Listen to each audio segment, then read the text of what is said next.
what I want to do is really get into some interesting evolutionary things that have occurred in the world of cloud and really have changed the way that we've sort of progressively seen the application developers of the world and sort of the pipelines they're building and all of the various elements of those pipelines evolve significantly. So this has been an interesting change that we've, sort of watched happen over the past couple of years. And, let's face it, the world of information security has definitely changed significantly because of cloud deployments. And if you really go to the sort of main use case for cloud today, it's predominantly application development and application deployment. So naturally, we've got a lot of applications being developed, and we've also got a lot of areas where security really needs to be involved significantly. So this is definitely something that we're having to evolve with as well and change sort of the direction of what we're doing.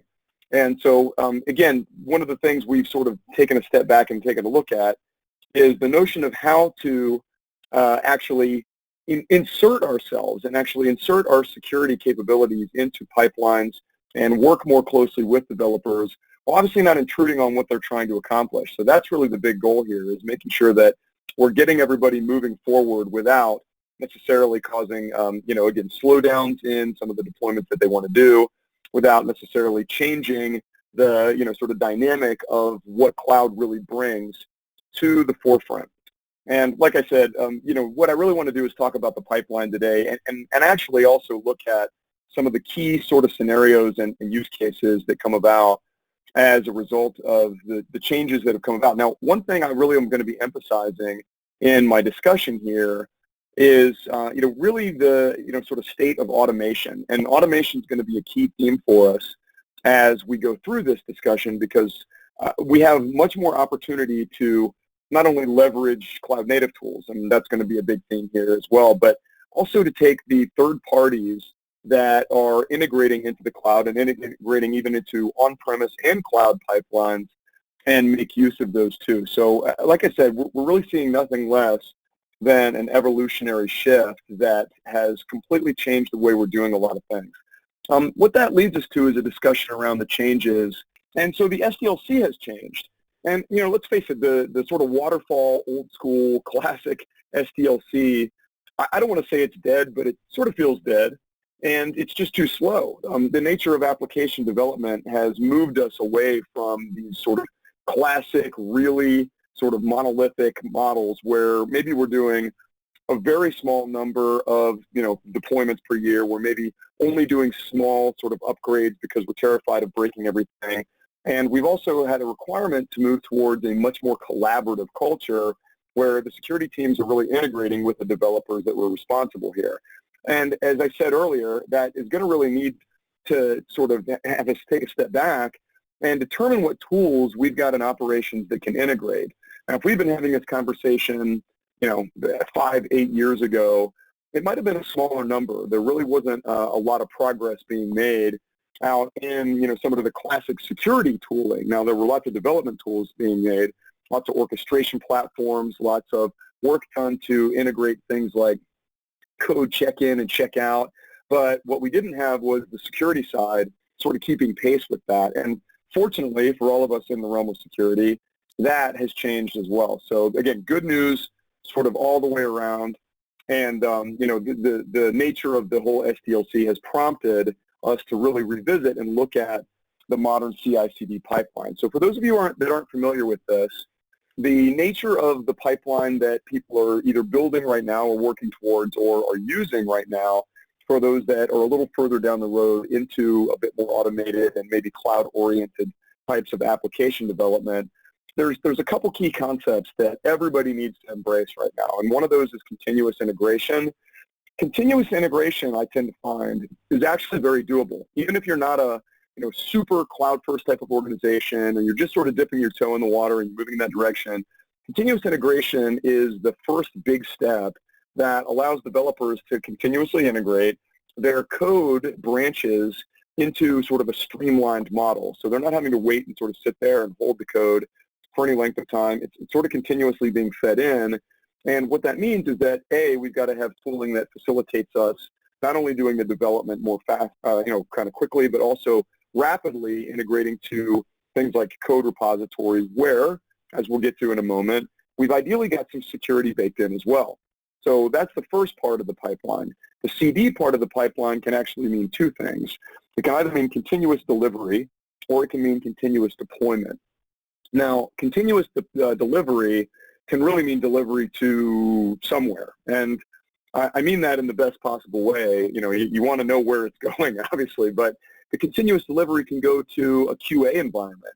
It doesn't have to just go all the way out and immediately go into production unless you want it to, because if you move to production in that automated of a fashion, that's when you're really in the continuous sort of deployment model that takes a bit more maturity to get to. And, a lot of organizations are a bit gun-shy about that.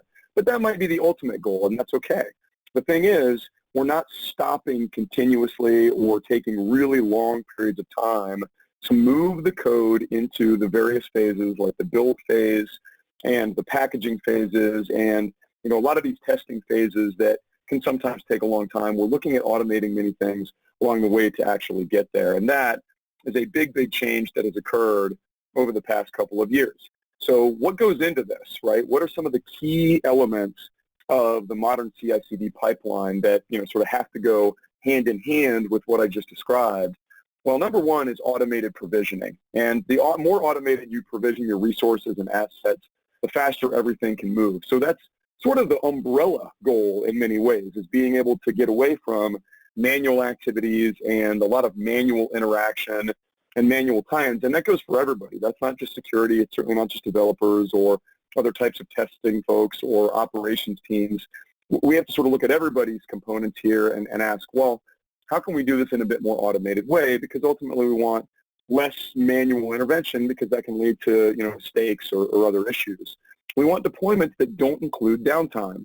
And that's a great goal for everybody. We definitely don't want to see downtime, but classically with the sort of old school change models that we had been used to, what we would do is, get together, talk about what was being proposed.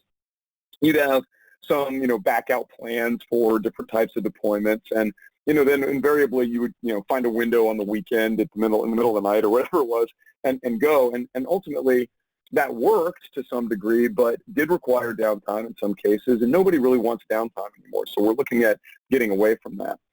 We want continuous monitoring.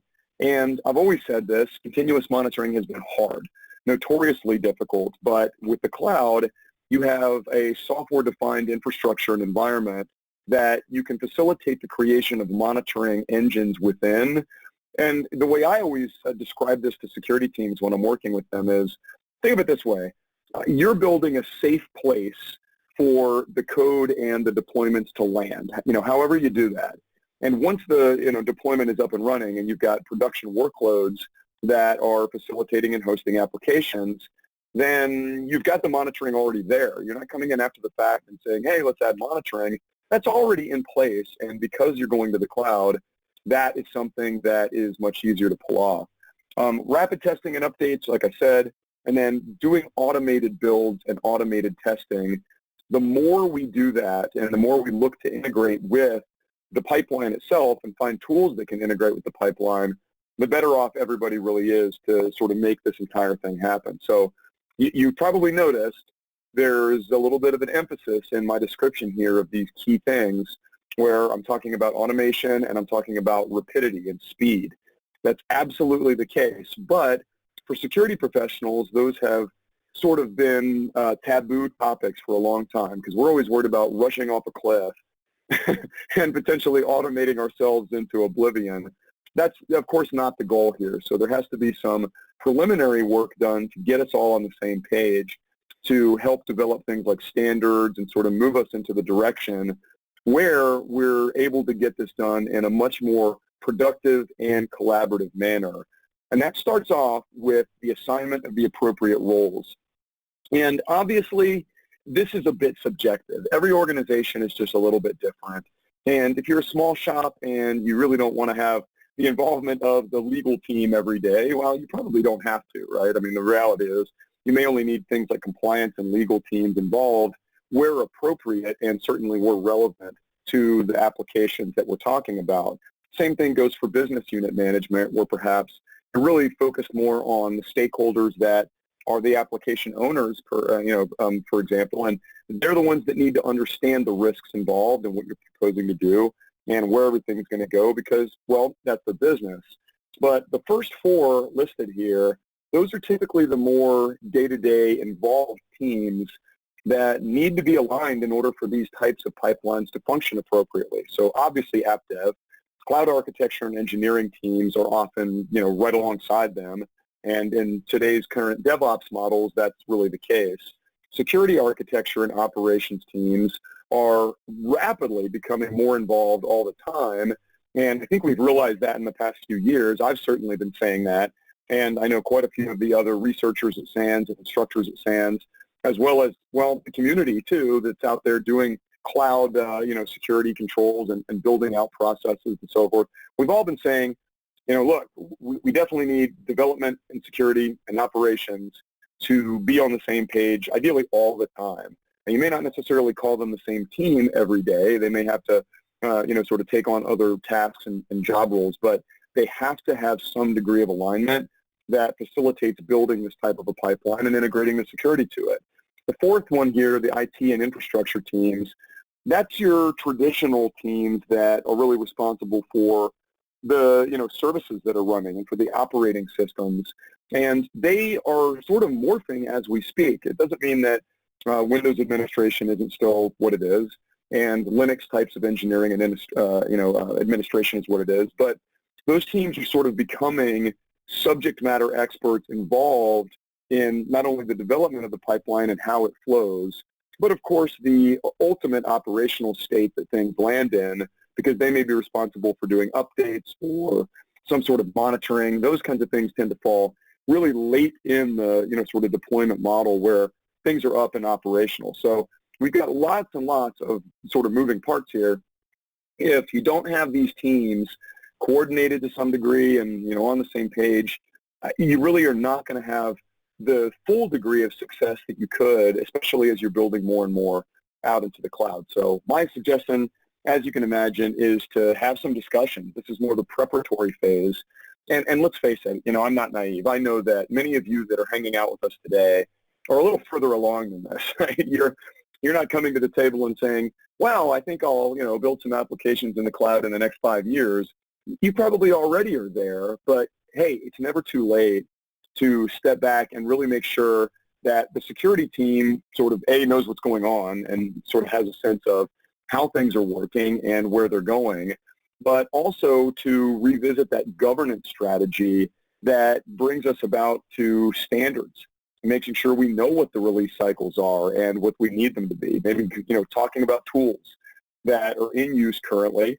And I'll be honest here, I've seen the security teams have to sort of shift more towards the dev teams and the app teams tools to understand them, number one, but to look for those integrations versus the other way around. But I'll get to that, hold that thought. The way that security can best integrate with the teams is ideally to be involved all the time. So again, you'll sometimes hear this called DevSecOps or that conjoined team sort of workflow. It doesn't always shake out quite like that, but ideally the security teams will at least have some understanding of the development practices in use and can help do some automation with test scripts and things like infrastructure as code where that's applicable. And then just, like I said, the standards and behaviors that are expected can really take place in a number of ways. And I'm going to articulate those here momentarily and talk about the things that I find most valuable as people are moving down the road towards more automated pipelines and really dramatically improved application workflows. That's always the goal. And so there's lots of opportunities for security teams to get involved and really find opportunities to help make everything more secure along the way, as I said, without necessarily stopping the pipeline or introducing roadblocks that could really slow things down. So when you're going there, security teams have a couple different areas that they really need to emphasize and focus on.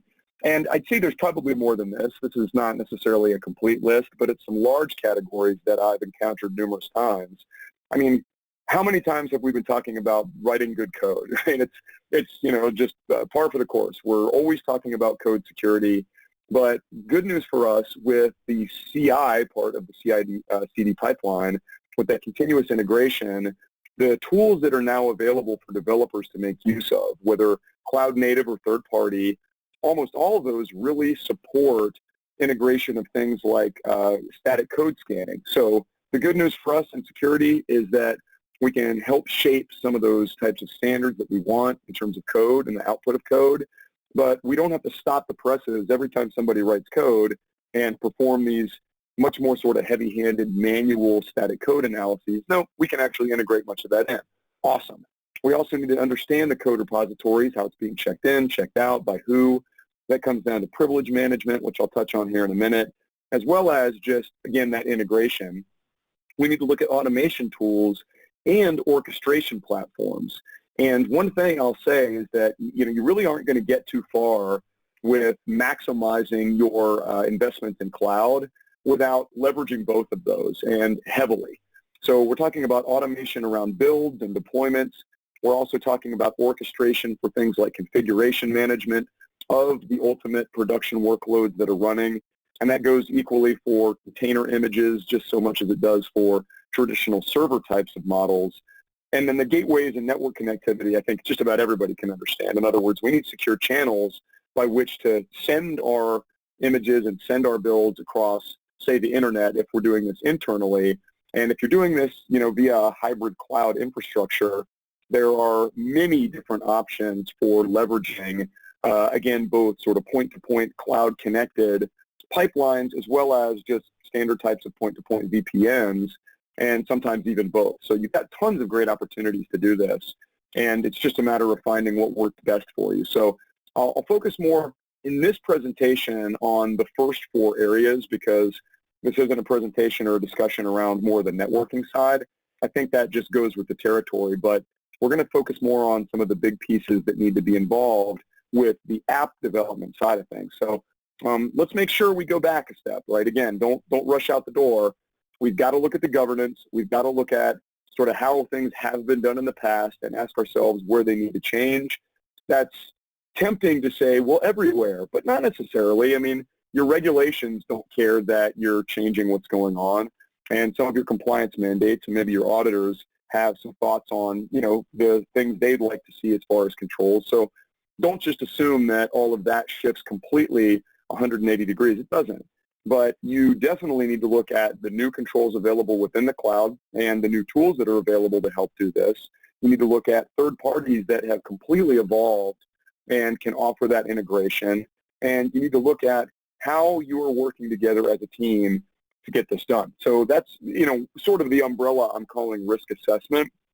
And it is risk assessment because you should be able to say, well, in the past, these are the places that we might have traditionally seen failure conditions occur most frequently, or maybe where we had the most arguments about what can go out the door and what can't. And, let's be honest, everything, has to be discussed at some point, depending on the severity of bugs that are discovered or the types of vulnerabilities that might be present in different operating systems or configurations. Not all of them are so serious, though, that you can't sign off and say, we'll fix that later, and let's go ahead and ship this now so that we can keep going and make progress in our business initiatives. That's a conversation that's as old as time, but you may need to go back and say, well, based on some of the trends we've seen, let's look for some opportunities to improve that, and ideally do so using automation and using some of these tools that we now have available to us. That brings us squarely to the actual pipeline that we're going to be talking about. And the security in the CI/CD pipeline is, it's a cycle. So this is not set it in place one time and then completely forget about it. Everything changes. Tools get updated. Processes need to be modified and updated. And so obviously, as we're moving into a pipeline that includes these types of phases that I'm about to describe, you need to ensure that you're being flexible and dynamic along with the way that your organization wants to perform its development activities. And so starting us off, maybe the captain obvious of the moment, we're talking about application development. Hey, it's coding and developing. So of course we have to be involved here. We need to make sure that the teams that are doing the coding and the teams that are doing the development practices here have some procedures for checking in and checking out code, and that we've defined the role-based access controls involved. So in other words, who can check things in and who can check things out under what circumstances. Now, logically, if you've got a unified team that is sort of all together and they've got the continuous integration built, then you've got a lot more opportunities to really solidify those role-based access controls under ideally a small number of groups. What you don't want to do is, sort of go into a scenario where you've got a very widely dispersed set of groups that are doing this all at once, because that can just lead to sort of organizational chaos. You do want to get a hand on that. But the great thing here is you've got opportunities to leverage in-cloud code repositories for, where you can store your code, check it in, tag it with metadata, build associated controls around who can get to it, both in cloud and from without, and use the strong identity management and logging that goes along with infrastructure as a service and platform as a service capabilities that are out there today. So once again, think of that concept that we want to put our code and put most of these components into an environment where we've already got a lot of that built, and so it lands there and then it automatically gets assessed and so forth. So you want to make sure that the static code analysis tools that are invested there have the ability, for example, to automatically trigger a static code scan when code gets checked in. If everything stops because you've got to go click go on a static code scanner, well, that's no good for anybody. And quite honestly, what I've seen work best is integrating tooling for static code assessments that really maybe security team develops some of the standards around, and maybe some of the templates and things that they overlay for reporting. But you hand that off to the development teams and the DevOps teams. They should really be the ones operating that in a day-to-day fashion. So you shouldn't have to have security stepping in and doing really anything if you've built this and integrated it right. Likewise, the build stage at this point should include code that's been validated and basically approved to go the next step down the pipeline.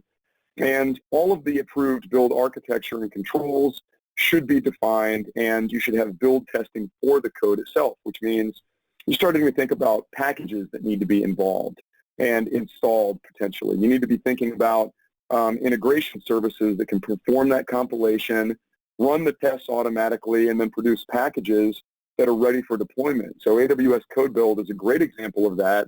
That was purposefully developed exactly for this, so that you don't have to think about it as much. You can really work on the things that matter the most, which is assessing the code, obviously writing the code, checking it in, and so forth, but being able to do all of those test scenarios and packaging scenarios without a lot of headaches and back and forth communications. Ideally, you build out that process, check things in, and all of it happens. Now, granted, if you run into a snag and maybe something doesn't work the way that you had anticipated at this phase, that's a little bit different, but you can integrate pretty much everything up to that point. Packaging is often sort of aligned with the same phases. So again, doing the builds and the packaging are definitely something that go hand in hand, because now you're saying, well, what kinds of libraries do I need to go fetch, and what kinds of other components might I need to install and actually facilitate running. Well, the good news is, as you get to that sort of workload level, and in other words, you're building a server or container that is going to operate some form of application, what you need is deep introspection to help do those package validations and to say, hey, there's vulnerabilities in these, and here's a report that tells you exactly which ones they are. It's time to do some upgrades. And so this is a good example of a tool like Trend Micro's Deep Security that has been significantly enhanced and modified to do exactly that. It's not just looking for malware cases and things anymore. We're looking at the overall risk profile and posture of the entire packaged platform that we've just built. So awesome. Again, we're starting to sort of see that evolution occur in an automated way. So here's the thing. We've already been doing testing all the way to the test phase. So it's a little bit ironic. We call it the test phase or the test, sort of area of the CICD pipeline. But if you're doing it right and you're doing it in a more cloud-oriented way, there's been testing happening this whole time. We still formally call this the test phase because this is where you've got maybe quality assurance engineers that have, test cases built out. Perhaps you're doing things like, more dynamic scanning, and you're doing vulnerability scanning. to basically look at the security posture of the workloads once they've been constructed. Well, good news for us again. Once you check things in, let's call this the maybe continuous delivery. Let's say you have a continuous delivery into test, and then you initiate, ideally automatically, a triggered set of tests that are performed. And again, you don't get involved by, stopping QA from doing what they need to do. You've got those test cases already built. You've got policies and things that have been constructed that just kick off and start scanning things as they need to. So you've got great integration today with vulnerability standards that can do this, and some web application types of assessment tools that can do this as well. So once again, you're looking at outcomes from the test phase that ideally, automated reporting goes to the appropriate stakeholders, and assuming that nothing's wrong and you don't have any major issues, off we go. We move into the deployment phase or the upgrade phase, depending on, sort of the severity of what you're doing. Got to make sure you note any bugs that are outstanding, and they happen. Got to make sure that there's coordination amongst the teams so that there's, a stopgap if there's some sort of major issue that, was unprecedented or comes up. These things still happen. But then, of course, you need that life cycle definition, and this is really a standard to say, hey, we're letting this go out the door right now. We've, docked this on the list of bugs to fix. That severity bug needs to be fixed in a 30-day window, or that severity of bug needs to be fixed in the next push, so somebody needs to get on that, what have you. All those really come back to that initial planning and governance, but at this phase, everything needs to sort of be, lined up and ready to go, because now you're moving things out the door and you're moving things into operations. And so once again, things move into operations, which means, hey, full instances are spun up and running, or you've got orchestrated containers in a pod that have been generated and they're spun up and running now. Awesome, cool, so that's up and running, but what we're looking at here is that triggered automation to say, let's ensure that maybe we run another scan once things are up and running and you've actually mapped ports into containers, and now the surface area is visible to the world if it's public facing. But you also need to think about the events in the environment that might trigger alerts. So this gets us into much more of security's traditional domain, where we're performing, say, logging through things like CloudTrail. We've got CloudWatch monitoring. Maybe we're integrating with SIM platforms. I mean, that's a different topic in its own right. That really moves us more towards, more of an event management discussion and a monitoring discussion. But nonetheless, given that all of this was predicated on building and deploying application workloads, naturally, once it's up and running, we want to make sure that we've still got that automation running smoothly in the background, and that, of course, we're performing some degree of continuous monitoring.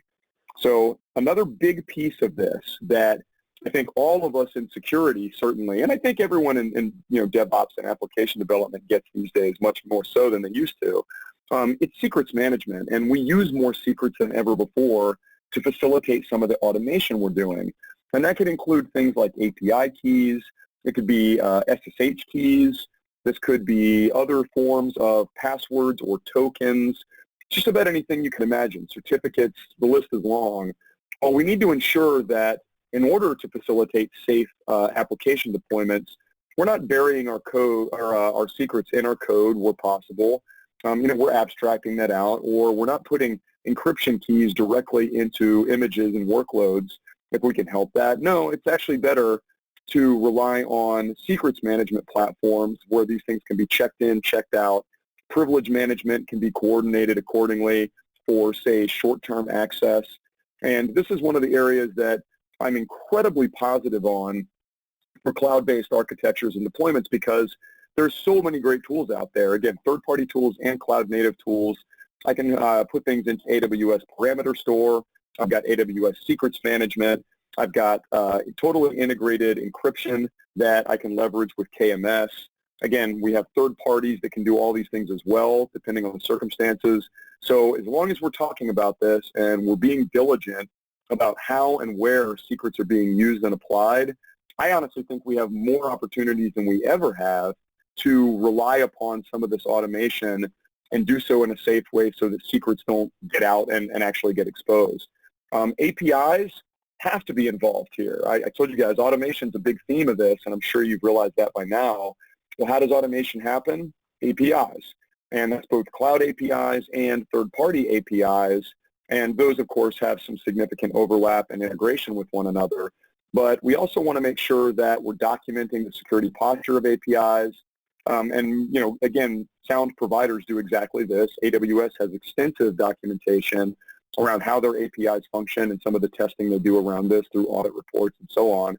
And we want to control who can get to and use those APIs, and that is almost entirely handled by identity and access management policies. So we've got to monitor those. Great news for us, once again, we actually have a big switch, well, not really, sort of logically, that we can flip and say, check it out, our software-defined data center, we just turned on the recorder, and we have actually everything that's going on there. And for somebody that has waded through, just an incredible ocean of log data in my life, much of which was sort of useless and actually trying to get good logs, having it all available that easily in one place that I can, slice it, dice it, do what I want with, is amazing. But hey, we got to get in there and decide what it is we care about. And again, that moves us more towards event management and monitoring use cases. As you've sort of heard me say throughout this presentation, I think privilege management and identity and access management is woven into the entire pipeline. And so you can't say, well, this is where that happens or this is where that happens. It's everywhere. It's in the code. It's in the builds. It's in the packages. It's in the integration of tools that check all of that. It's in your test phases. It's in, identifying who and how can move this code into a state where it's being deployed safely. So you really can't overstate how critical this is. And fortunately, you have an incredibly robust identity and access management toolkit in the form of AWS IAM, and you've got to get everybody on board with this. And this, in fact, is one of the big steep learning curves I find security professionals are having to sort of overcome, is realizing that identity applies to objects, and everything in a software-defined infrastructure is an object. So you need to stop thinking of everything in networking terms and move much more towards object affinity and the relationships between those, which, hey, comes down to identity because everything has one. So the other thing that I mentioned earlier, and again, that's not the theme of this discussion, but it's important, is the use of containers and container management and orchestration tools. I'm not saying that this is the only way things are getting done these days, but, it's certainly a big part of it. And that means we need to get in there and invest ourselves quickly to this new model of leveraging shared OSs or things like serverless technologies that we're operating with maybe a little less sort of host OS integration, but that's okay because we've got registries for container images that we can actually apply tagging and image provenance to track and control that. We've also got pre-built and built-in orchestration tools like ECS and EKS within Amazon that we can define policies around deployment, life cycles for how things run, extensive logging, pretty much all the things you would want are built in right there, and that actually takes a lot of the pain out of trying to run those orchestration platforms and manage them entirely if you had just, hey, set them up and installed them on your own. So these are places that definitely deserve attention. Containers are a pretty big topic in their own right. Serverless is too, and the running joke is, well, there's a server somewhere. Well, there's a plane somewhere that's operating those containers. Of course there is. But if you really talk to developers and say, guys, what do you guys want to do with your time? Turns out, shockingly enough, that developers want to write code. And serverless gives them the opportunity to build out extensive microservices architectures that really focus more on the coding versus the sort of back-end infrastructure. But we do need to be doing static code review of the code going into serverless environments. And there are third-party tools that can do that as well. We need to be looking at privileges and permissions of all the serverless components, how they're being updated, added, changed, deleted perhaps when their life cycle's over. And then, as I've said about a million times here, getting all the logs about how it's operating. And since everything fundamentally comes down to APIs, well, that's not a bad thing for all of us because all of it's going to one place. So, my friends, this is not the end. This is a summary of my part of this presentation, and hopefully I've given you some insight into CIDC pipelines and what's changing and maybe how a more integrated and collaborative approach can be achieved with a huge sort of umbrella all around it of the automation through native tools and integrated third parties. But what I'm going to do now is hand this presentation off to Dave, which is really going to bring some great use cases to you guys where they're going to talk about having actually seen customers do these things in the cloud. So take it away, guys. Awesome. Thanks, Dave. So let's try and put a little bit of color on this, and we'll move on to some customer examples as well. I think Dave did an excellent job of setting up this space and talked a lot about some of the tools that you can use against this. So as a little bit of a recap, there's 3 tools that I want to kind of call out and then double click on a couple of them. But before I get to the 3 tools, when we're talking about application pipeline security, I want to be clear. We're talking about, at least what I'm going to talk about over the next few minutes, is the security of the actual pipeline, not what's in the pipeline, although I am going to touch on that towards the end with a customer story there. So this is about securing the pipeline. And the first step to that really is who has permissions to that. David mentioned the Identity and Access Management, or IAM. It's super critical that as a security expert, you understand IAM, how to use that effectively, meaning you're assigning permissions to roles and you're assigning users to roles. It's a fairly common pattern on that. But there's some new capabilities there. You can assign permissions and roles to actual services. So if you've got a code build or an EC2 instance that's going to check some code out and do a build task, you can actually assign permissions to that instance rather than to a user that instance has to go log in with. And the beauty about that is it removes some of the hassle of managing individual user identities for tools, as well as automatically rotating keys and things. So if you imagine a Jenkins server running a set of jobs for you, you can basically go and get a temporary set of credentials to go run those tasks without really having to do a lot of work around that if you're using IAM. So I just wanted to kind of cover that bit. And the other piece that Dave touched on as well is just making sure that you've got all of the correct logging going on. And I think the key one is to turn on CloudTrail across your accounts and all your environments, and that's going to log all the API calls, which is super useful when you're trying to figure out what went wrong down the line there. But let's move on to a couple of these highlighted services here. So first off, we have Amazon Inspector, and this really is scanning your EC2 instances for vulnerabilities and best practices. We're going to dig a little bit more into Inspector in a moment. Next up, we've got the AWS WAF, which is a web application firewall, which is completely managed by AWS. The only real thing you need to do is supply some rules and tell it what to protect. And again, we'll dig into that a little bit more in a moment. And finally, we have Security Hub. Security Hub really is your security professional's dashboard. So coming into AWS, go turn on Security Hub.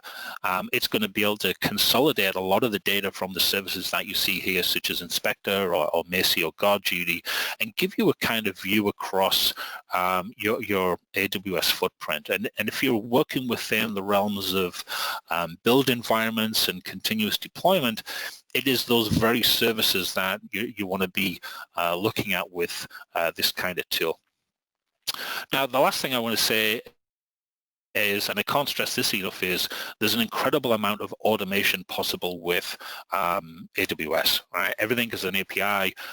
You can not only automate the configuration and setup of these native AWS services as well as third-party tools, but you can also automate a lot of the interactions between them and a lot of the remediation as well. And this is really crucial when you're working in some of the larger AWS environments where you've got many workloads going on. You want to define a pattern that's protecting you once and then go apply it to all the dev teams. So one of the ways you might do this is through Inspector and using maybe third-party products such as Trend Micro for this. So let's talk a little bit about Inspector. So Inspector is going to scan your EC2 instance. The way it does that is it needs an agent on the EC2 instance. And there's a couple of ways you might think about getting the agent on. You might use your traditional, I'm going to use Chef, Puppet, Ansible, whatever, to go put the agent on there. In fact, AWS has some great services to make all of that easier. But you might also be building a golden AMI. An AMI is an Amazon Machine Image, and it's essentially a template for deploying your EC2 instance. So it's going to have the OS and any configuration you do to it.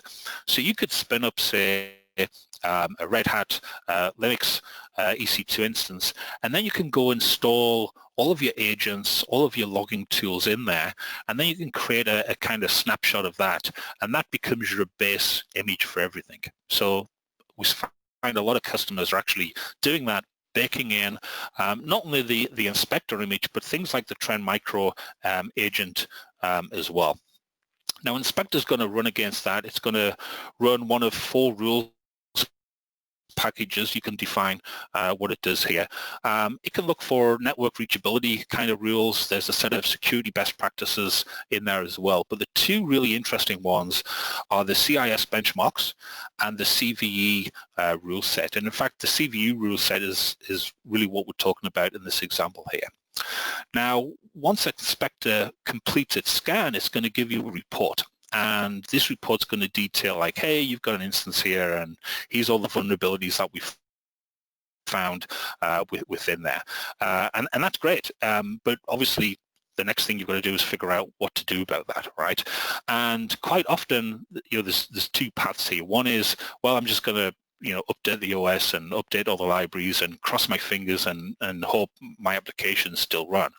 The other way to do it is to do that, but go through some sort of testing phase. And the challenge is in between identifying a vulnerability and being able to safely patch it because you've done all the correct testing and everything, there's often a window there where your applications are vulnerable. And this is where a tool like Trend Micro can come in with their agent to actually protect the instance from the CVE by actually blocking the attack vector or whatever's appropriate for the CVE.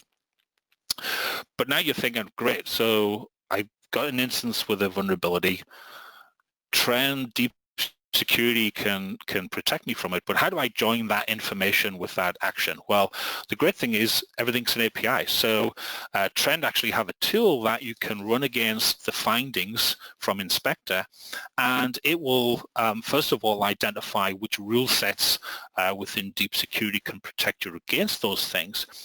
But, and this is the real cool thing, is you can also automate the deployment of those rule sets if you don't already have them in play there. So with very little effort, you can actually set up automated scanning of your entire fleet or a subset of it, depending on what you want to do, and actually automate the remediation of it using a third party such as Trend Micro. And while that's all happening at 3 a.m. in the morning on a Sunday morning while you're in some kind of shady bar in Winthrop, you've got some peace of mind that you're not going to be caught out by this. In fact, go work on some other things maybe.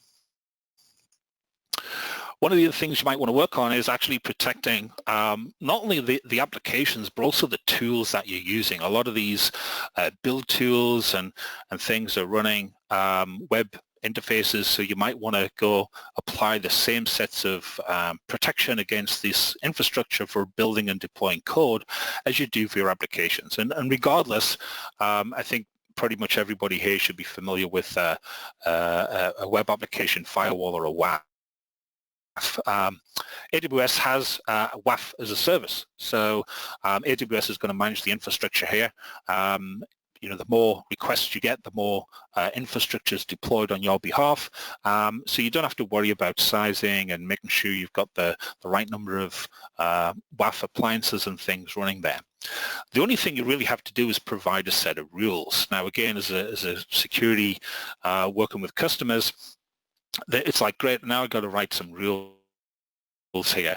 The good news is you can also procure these rules from the top vendors. So you're probably familiar with running, firewalls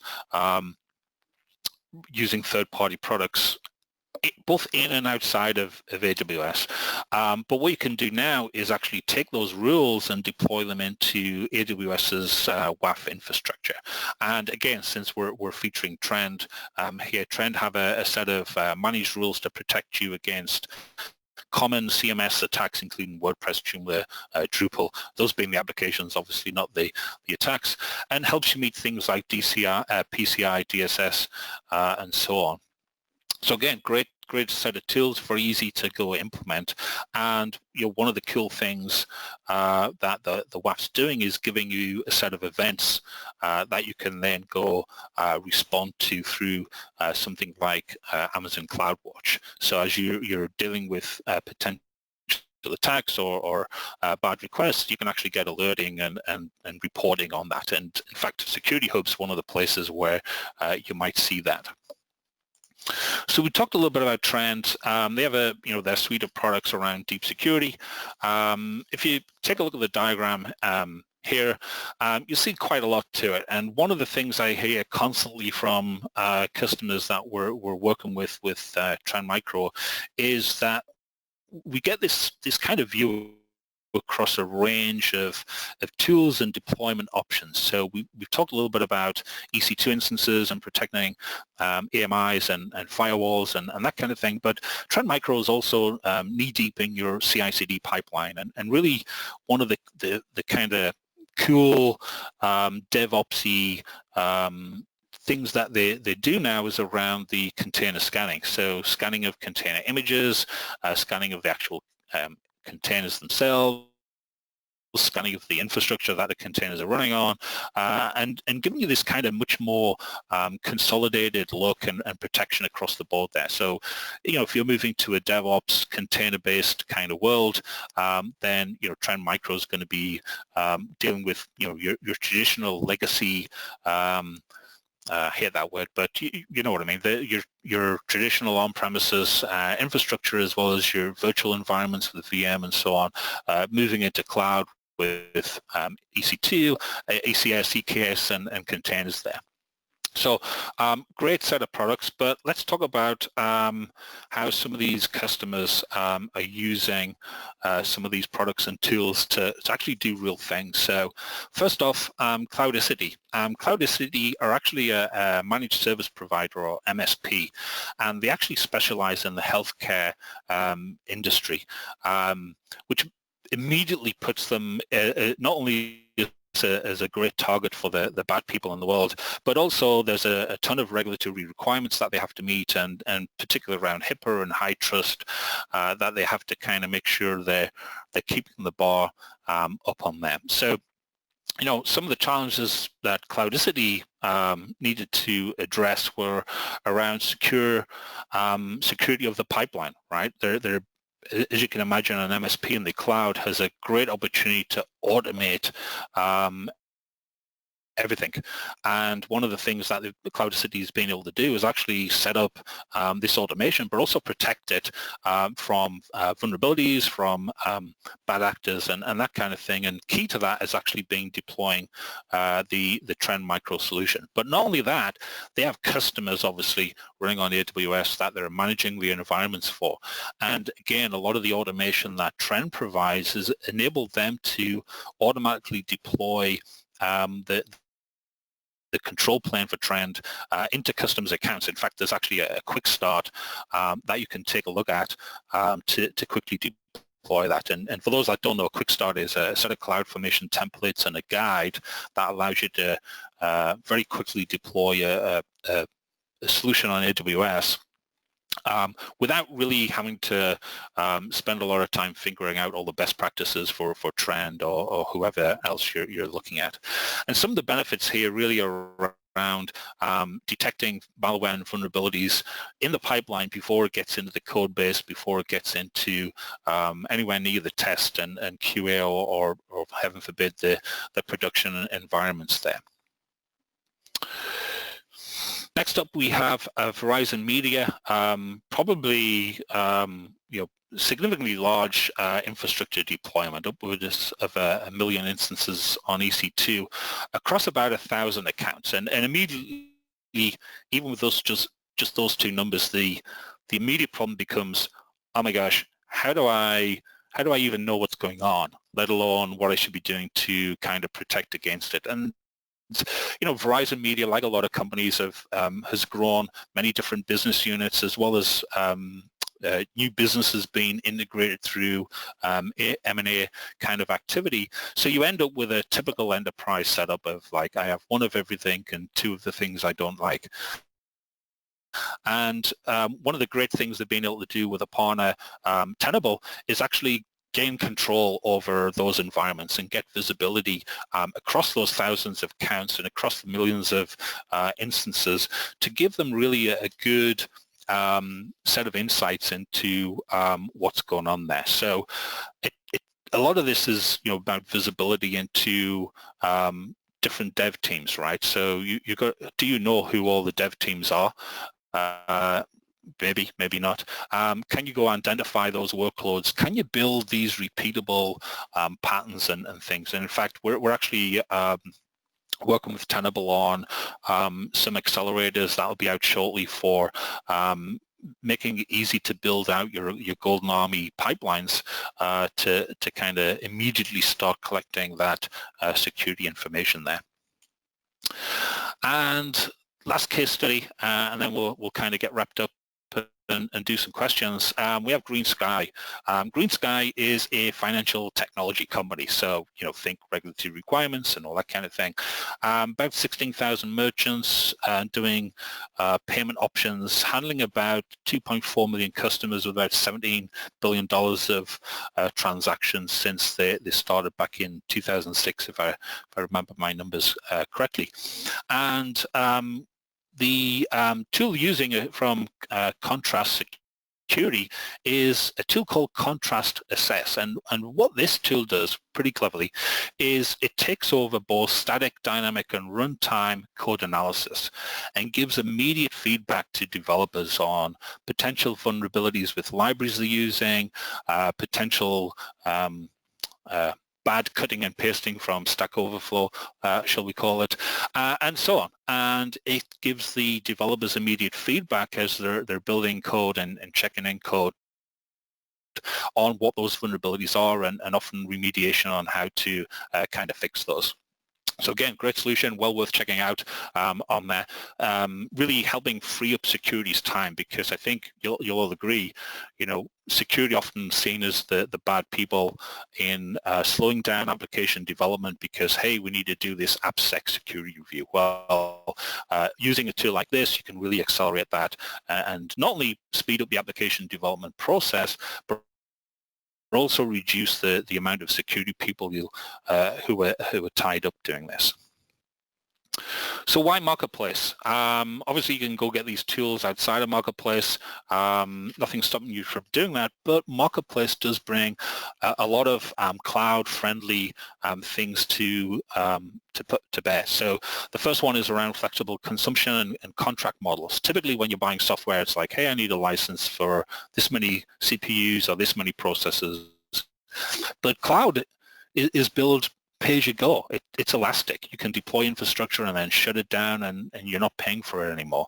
So Marketplace actually brings that flexible consumption model to third-party software. So if you spin up, say, a deep security control plan in a test environment, run it for 5 hours while you're doing some testing, maybe some configuration checks and things, and then shut it down, guess what? You can pay for it for 5 hours. And there's no need to go negotiate a long-term license. That said, if you do want a longer license and you want to save some money by committing to maybe a one-year contract, you can totally do that through Marketplace.